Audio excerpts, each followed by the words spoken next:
اللہ اکبر اللہ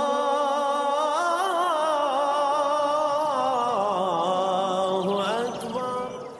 اعوذ باللہ من الشیطان الرجیم، بسم اللہ الرحمن الرحیم۔ فکر اقبال یوٹیوب چینل میں تمام ساتھیوں کو خوش آمدید۔ اصال و ثواب کی بات کرتے ہیں ہم۔ بیسکلی اصال و ثواب کیا کرتے ہیں؟ ارواح کو ہم جو اصال و ثواب کر رہے ہوتے ہیں وہ بیسکلی نور ہوتا ہے۔ ہم نور اصال و ثواب کرتے ہیں۔ فقیر نور محمد کلاشوی رحمۃ اللہ علیہ اپنی تصنیف عرفان میں اس کی تفصیل بتاتے ہیں۔ فرماتے ہیں جس طرح ایک جسم کی خوراک ہے، قرآن کی آیتیں بھی اور احادیث بھی انہوں نے بتائیں کہ جو اللہ کے ذکر سے انکار کرے، منہ موڑے، اس کے لیے زندگی تنگ ہے، اس کے لیے روزی تنگ ہے۔ ایک تو خوراک اور روزی ہے جسم کی، اور ایک روزی اور خوراک ہے روح کی۔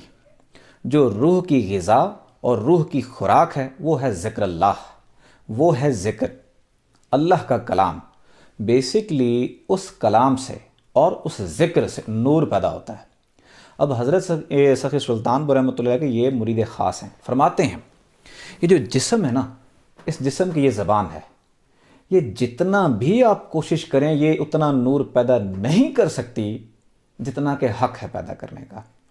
اگر کوئی صاحب باطن ہے، ایک بندہ ساری زندگی اپنے جسم سے عبادت کرتا ہے اور زبان سے جو کچھ بھی کلمات کی ادائیگی کرتا ہے، آگے جا کے پھنس جاتا ہے، اور ایک بندہ اس کی اصال و ثواب کی ایک دعا کرتا ہے اور وہ بندہ بخش دیا جاتا ہے۔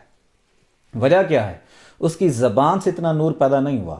اس کی زبان جو جسم ہے اس دنیا کے ماحول میں رہتے ہوئے دنیا کے ماحول میں پھنس جاتا ہے، اس کی زبان میں اتنا اثر نہیں ہوتا۔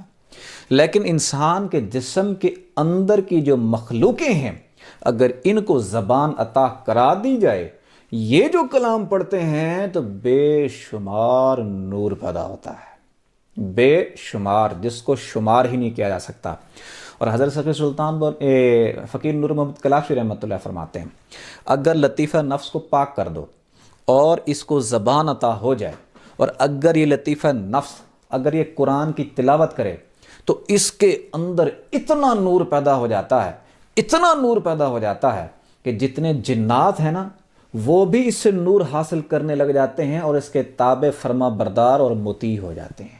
فرماتے ہیں اگر قلب کو زبان عطا ہو گئی اور قلب کی زبان سے آپ نے قرآن کی تلاوت کی اور ذکر کیا، فرماتے ہیں پھر اس سے اتنا نور پیدا ہوتا ہے، اتنا نور پیدا ہوتا ہے کہ پھر فرشتے بھی اس کے نور سے آ کے مستفیض ہوتے ہیں، اور بندے کے جو قلب کی زبان سے پڑھتا ہے کلام، قرآن پاک یا ذکر، اس کے تابع اور فرما بردار ہو جاتے ہیں۔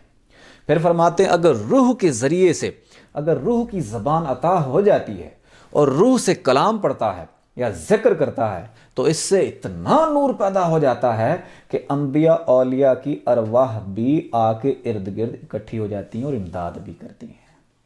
اور ایک واقعہ بتاتے ہیں، فرماتے ہیں ہماری ایک عزیزہ تھی، رشتہ دار تھی، اور اس کو عقیدت بھی تھی ان سے، فقیر نور محمد کلاشوی رحمۃ اللہ علیہ سے۔ فرماتے ہیں کہ بہت عابد زاہد خاتون تھی، عبادت گزار خاتون تھی، جوانی میں ہی اس کا انتقال ہو گیا۔ کہتے ہیں کہ مجھے اشتیاق ہوا کہ میں اس کے قبر کے معاملات دیکھوں۔ کہتے ہیں لطیفہ نفس کے ذریعے، قلب کے ذریعے بھی نہیں، لطیفہ نفس کے ذریعے سے میں گیا اور اس کے احوال دیکھے۔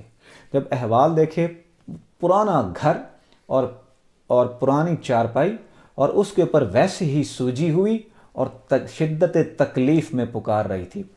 جو اس میں یہ بات سمجھنا ضروری ہے، جو زہری جسم کے ساتھ ساری زندگی عبادت کرتی بھی رہی ہے، اتنا نور پیدا نہیں ہوا اس کا اس زبان کے ذریعے سے۔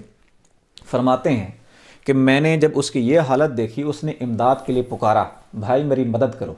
تو فرماتے ہیں میں نے لطیفہ نفس کے ذریعے سے قرآن پاک کی جو ہے آیت الکرسی اور سورۃ فاتح پڑھی، یہ پڑھی اور اس کے اندر نور پیدا ہوا۔ وہی نور اصال و ثواب اس کو کیا۔ اس نور کی برکت سے فرماتے ہیں کہ اس کا جو پرانی چارپائی تھی وہ تخت میں تبدیل ہوئی، اور پرانا ٹوٹا پھوٹا گھر تھا وہ بڑے عالی شان بنگلے میں تبدیل ہو گیا۔ یہ کیا ہے؟ باطن کی عظمت ہے، یہ باطن کی شان ہے، یہ باطن کی بلندی ہے،